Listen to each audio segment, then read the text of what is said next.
埃隆·马斯克，美国著名企业家，全球首富，人称硬核 CEO、硅谷钢铁侠。最近他又有了一个新绰号——代理副总统。随着美国当选总统特朗普执政团队名单出炉，舆论普遍认为，此番成功帮助特朗普返回白宫的马斯克，未来将对美国的政府政策产生巨大的影响。硬核马斯克正在打破美国政府的传统运作模式。11月27号，美国有线电视新闻网发表报道称，新晋被特朗普提名的美国政府效率部部长马斯克，在其拥有的社交媒体平台 X 上转帖，指名道姓地批评4名气候官员名不副实。Putting their names on blast, for many federal employees, this really scares them. 其中一位被马斯克点名的女官员叫艾什莉·托马斯，是美国国际金融公司的气候多样化总监。据 CNN 报道，这一高技术性职位的主要职责是拟定方案，保护农业和基础设施免受极端天气的影响。原帖称，美国纳税人不应该为一个气候多样化总监的职位买单。马斯克在转帖时附言，这么多冒牌职位。在马斯克的这则发帖被阅读了数千万次后，艾什莉·托马斯停用了自己的所有社交媒体账号。在另一则帖子中，矛头指向了前众议院议长民主党人佩洛西的家族。南希·佩洛西的侄女不应该拿着由美国纳税人支付的181648美元工资，担任住房和城市发展部的气候顾问。马斯克转发此帖，并讥讽地表示，也许他的建议惊世骇俗。据美国全国广播公司报道，自从马斯克被特朗普钦点出任政府效率部负责人以来，一些所谓的联邦大裁员名单在社交媒体上广为传播。尽管政府效率部尚未发布任何裁员名单，但在 CNN 看来，马斯克煽起的裁员风正在美国公务员系统中引发巨大恐慌。11月20号，马斯克在《华尔街日报》发文指出，那些不想在工作日到办公室坐班的公务员都应该辞职。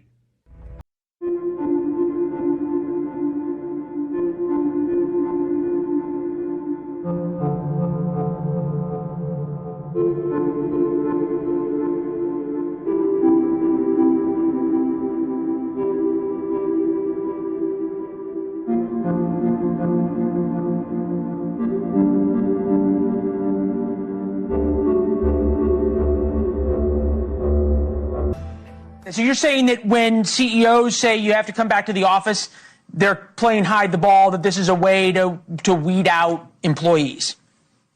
Absolutely, because the idea that the reason they would force people back into the office is for, quote, culture is really silly. Culture doesn't happen in the four walls of your office. Culture is how people think and act to get results. They're not only relying on forcing people back into the office to get rid of them. They are going to, by executive action, defund regulations and the enforcement of regulations that they think have been an overreach. And so they're not going to have to fire these people. There's just not going to be any money for them there. 马斯克曾公开表示，政府效率部需要实现3大改革目标：取消监管、减少行政管理和节约成本。I think there's something like 428 federal agencies. That's almost 2 agencies per year since the founding of the country, and more being created. And so I call this like sort of strangulation by overregulation. And this is crazy. 据彭博社报道，按照马斯克的理想计划，美国的联邦政府机构数量应该从428个锐减到99个，削减高达75%的联邦雇员。We're seeing a lot of the same strategies come forward already in this sort of first couple weeks of the Department of Government Efficiency. So, he said he's going to eliminate work from home. He's going to have, dramatic cost cuts on headcount for people. We know that he's going to do things at 1,000,000 miles per hour. That's what Elon Musk does with everything. 华尔街日报直言，马斯克正以管理企业的硬核手段给美国政府降本增效。在马斯克旗下的公司里，熟悉他的老员工都有一个心照不宣的共识：在给老板汇报工作时，最好在30秒内阐明你的观点。If you're talking to Elon or you want to have a conversation with Elon and you get that opportunity to talk to Elon, you need to be concise, quick. There's definitely 2 a.m. texts and 6 a.m. conference calls. If Elon was interested in something you were doing, he would come and talk directly to you. He's not going to go through a bunch of different layers of management and have the information filter up. 据《华尔街日报》报道，身为企业家，马斯克一直依靠硬核理念激励团队克服困难。每逢公司遇到新挑战，马斯克做的第一件事都是群发一封主题为“超级硬核”的邮件，来提醒员工们做好准备，迎接前所未有的工作强度。You just have to put in, 80 to 100-hour weeks every week. 在马斯克的员工看来，他们的 CEO 本人就是硬核的化身。I sleep on the couch over there. Last time I was here, I actually slept literally on the floor because the couch was too narrow. 马斯克传的作者沃尔特·艾萨克森认为，马斯克对自己的严苛可能要追溯到其童年的经历。马斯克出生于南非比勒陀利亚，父亲是一名机械师，母亲是一位模特兼营养师。在马斯克小时候，父亲时常对他和母亲展开家暴，讥讽挖苦更是家常便饭。他8岁时，父母离婚。But when he got beaten up at school once and so bloodied he had to go to the hospital, the scars were actually worse when he came home and his father made him stand in front of him and berated him for more than an hour, calling him stupid, saying it was his fault, taking the side of the person who beat him up. So there are lots of demons dancing around in his head, and I show how the demons lead to a dark side of him, almost a demon mode, but also how those demons are sometimes turned into drives that have allowed him to do things that others haven't been able to do. 从童年起，马斯克就坚信强者自强的理论，只有狠狠打回去，才能解决问题。显然，不是所有人都能跟上马斯克的步调。2022年收购推特后，马斯克提出推特 2.0 硬核愿景，一时引发数百名员工提出离职。但是1年后，靠着公司员工的高强度工作，推特不仅活了下来，还在预算规模削减近30%的情况下，华丽转身成为 X。 He wants to hire a key engineer who in his mind has way more value than, say, 100 engineers, and to deploy those top talent on the hardest problems and be able to move faster and not have the same kind of level of bureaucracy. 11月14号，在政府效率部的 X 官方账号上，马斯克发出英雄帖，邀请那些愿意每周埋头苦干超过80小时的超高智商小政府革命者前来加盟联邦政府。So if I were a federal worker, a civil servant, or maybe running a union that represents federal workers, I would be very worried. 对此，美国政治学家历史终结论的提出者福山甚至直接向马斯克发出公开信，警告其永远不要妄想像管理企业一样管理政府。但在美国媒体 CNBC 新闻网看来，管理政府和管理企业虽然存在诸多不同，但眼下一切都行得通的最重要原因是，马斯克的裁员计划与特朗普的学徒精神不谋而合。He's a great business guy, and he's a great cost cutter. 近日，一段由人工智能生成的2次创作影片在互联网上引发热议。You asked me what is DOGE.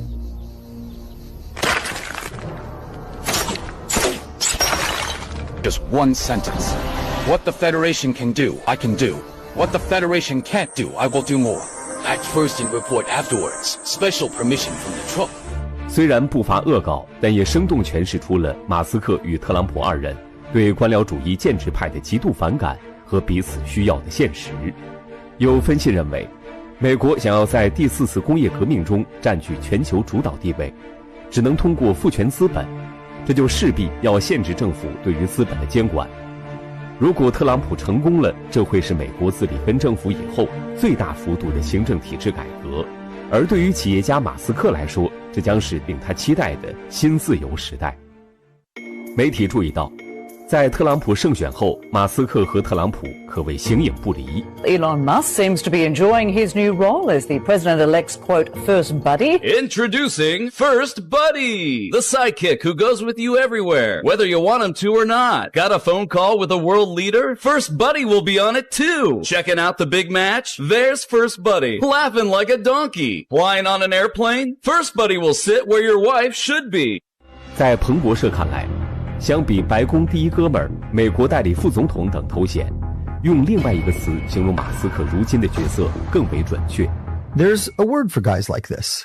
Elon Musk is an oligarch. He is a very wealthy business person who has used and seems to be interested in continuing to use his political connections to make money. Imagine Taylor Swift, Warren Buffett, Rupert Murdoch are all rolled into one. That's Elon Musk. 在今日美国报看来，身为全球首富，又是特朗普 2.0 政府的红人，硅谷钢铁侠的影响力可谓今非昔比。马斯克在 X 上的一个转帖，能够引发美国联邦公务员系统的大地震。当马斯克调侃自己正在考虑买下美国最大左派媒体 MSNBC， 并开除所有左派员工后，其母公司康卡斯特即刻开始拟定分拆计划。而加密货币多奇币因为其币面符号上的柴犬形象与马斯克3岁的爱犬弗洛基相似，又蹭上了政府效率部 Doge 的谐音梗，在过去近1个月里，币值飙升近151%。美国时代周刊认为，在接手效率部后，实现特斯拉机器人出租车的落地，完成星链在美国城乡的全覆盖，合法化神经链公司 Neuralink 的脑机植入技术，提高星舰的发射效率，承接 NASA 的火星大单，诸多任务都在等着马斯克去完成。但眼下，马斯克正被联邦政府的20项调查和诉讼所困扰。在 CNBC 新闻网看来，马斯克正式上任要做的第一件事，可能就是削减美国国家公路交通安全管理局的拨款。今年10月，针对特斯拉的 FSD 全自动驾驶汽车的安全缺陷，美国国家公路交通安全管理局对240万辆装载该软件的特斯拉汽车展开调查。It's not like he can just order those investigations closed, but if he is in a position to control the federal budget, what better way to deal with an investigation than to just defund the agency that is supposed to be doing that investigation? 不过，也有媒体注意到 Mega King 特朗普和硅谷钢铁侠马斯克之间的哥们儿情谊也并非完美无瑕。当地时间11月19号，带着家人的特朗普和马斯克一同出现在德克萨斯州布朗斯维尔的 SpaceX 发射现场，观看星舰的第6次测试发射。由于未达到陆地回收所需的安全标准，火箭助推器没有按原计划实现筷子加火箭的回收方式，最终坠落在墨西哥湾。而特朗普的孙女凯伊·特朗普在 Vlog 中记录下了当时的这样一段对话。It only comes back to land if everything is like super green, and then we had some concerns about the tower, so it was commanded to land out to sea. Amazing. Did they use that again? Did they get it from the sea?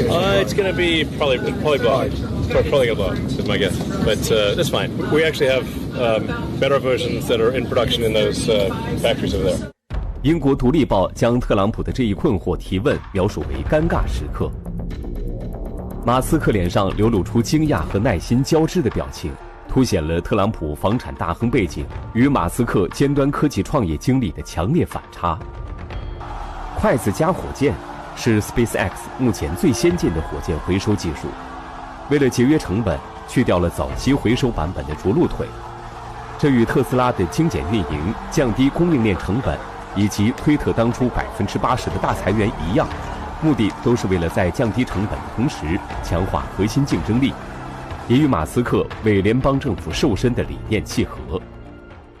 11月25号，美国财政部宣布，美国国债总额首次突破36万亿美元，再创历史新高。11月23号，马斯克在 X 上发出警告，美国正在以超快的速度奔向破产。随后，马斯克转发了效率部公布的一组数据：2023财年，美国政府的支出达6.16万亿美元，收入只有4.47万亿美元。上一次预算盈余还是在2001年，这种趋势必须扭转，我们必须平衡预算。We set up Doge.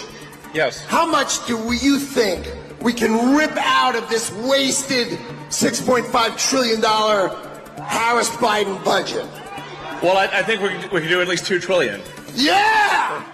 纽约时报直言，马斯克计划削减的2万亿美元，几乎占了2023财年总支出的1/3，覆盖了社保、医疗和退伍军人福利等的总支出款项。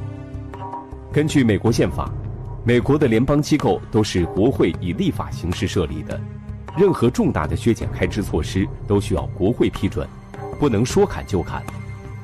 目前，大多数分析认为，即便共和党两院在握，出于政治风险的考虑，如此大规模的社会福利削减，恐怕也难以获得多数支持。在美国广播公司看来，结束竞选周期，进入执政周期，特朗普与马斯克的兄弟情还将面临更多严峻考验。11月27号，特朗普宣布，将在明年1月20号，也就是上任的第一天，对来自墨西哥和加拿大的所有进口商品征收25%的关税，对来自中国的所有进口商品加征10%的额外关税。众所周知，马斯克在关税政策上与特朗普存在分歧。Tesla competes quite well in the market in China with no tariffs and no differential support. So in general, I'm in favor of no tariffs. 据 CNBC 新闻网报道，除了美国，中国是特斯拉最大的市场。One of Tesla's most productive factories is its Gigafactory in Shanghai, where they make cars and are also planning to make Megapacks, these energy storage systems that are for, utilities or large-scale operations like businesses. 虽然关税可能有助于保护特斯拉免受中国竞争对手的冲击，但也可能导致特斯拉汽车供应链的中断。目前，特斯拉仍然依赖来自中国的材料和零部件，而另一方面，马斯克的大刀阔斧也可能伤及特朗普的盟友。11月24号，马斯克在 X 上分享了一段中国无人机群的视频，配文写道：“与此同时，有些傻瓜还在造像 F-35这样的载人战斗机，这是狗屎设计。”根据政府问责办公室今年4月发布的报告，数十年来 F-35战机项目总花费预计将超过2万亿美元，是美国国防部最昂贵的花销。11月17号，马斯克在福克斯新闻网痛批国防部的天价预算，五角大楼已连续第7年未能通过财务审计，这意味着每年8240亿美元军费的去向无法被完全追踪。不过 F-35是特朗普最喜爱的战机。F-35的生产商军工巨头洛克希德马丁公司，也是特朗普2024年总统大选的主要资助方之一。该公司在回应媒体要求对马斯克的言论进行置评时表示，期待与特朗普政府与新一届国会建立长期牢固的工作关系。在美国新闻周刊看来，尽管马斯克领导的政府效率部眼下先声夺人，但其最大的作用是为美国中期选举服务，在2026年给美国建国250周年送上大礼包。早前，特朗普在佛州海湖庄园表示，政府效率部将在2026年7月4号发布最后一份报告。从这一层面看，马斯克的汪汪队可能只是个临时工。I find that the best lens for understanding Elon Musk and the actions he takes at his companies has to do with opportunism. He takes advantage of whatever he thinks will make himself and his companies wealthier and more successful. So I don't know how much he and Trump are truly aligned, but they're mutually very useful at this time. 对于种种利益冲突，半岛电视台不禁发问：马斯克真的能胜任政府效率部部长一职吗？哥伦比亚大学商学院教授乔哈尔认为，即便眼下给不出确切答案，但有一点可以肯定，马斯克会从中获得巨大的利益。从彭博社看来，随着特朗普 2.0 时代的到来，华盛顿旧有的关于利益冲突的规则已经被抛弃。但硬核 CEO 马斯克最终会成为特朗普政府的一颗超新星，还是沦为背锅侠，迟早也会见分晓。